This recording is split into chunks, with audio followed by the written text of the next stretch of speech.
يا إماما للحديث براحة نعم الرجوع عد فالقلوب تعطشت لسماع صوتك والخشوع.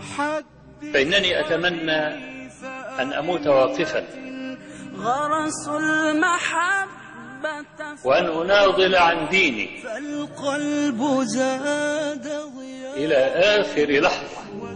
حدث حديث أئمة غرسوا المحبة في الضلوع فالقلب زاد ضياؤه وترقرقت منا الدموع.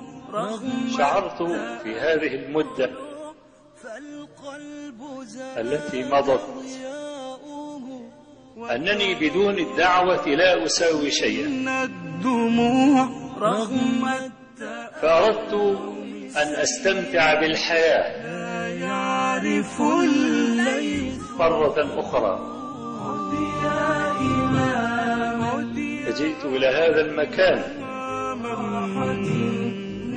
لكي أقول كلاما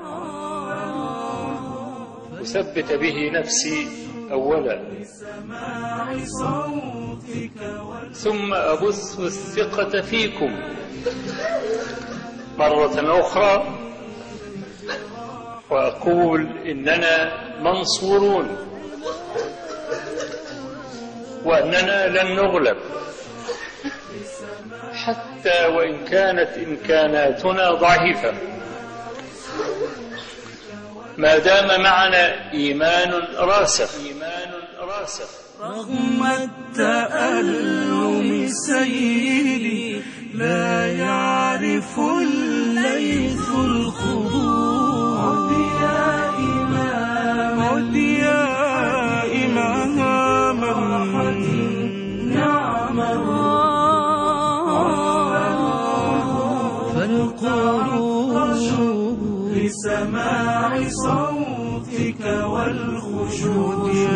يا إماما للحديث براحة نعم الرجوع.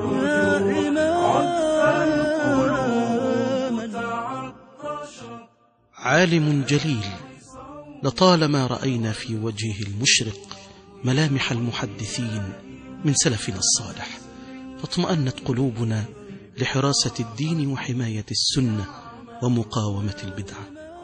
نسأل الله أن يعود لدعوته ومحبيه بالشفاء العاجل. فضيلة العلامة المحدث أبو إسحاق الحويني.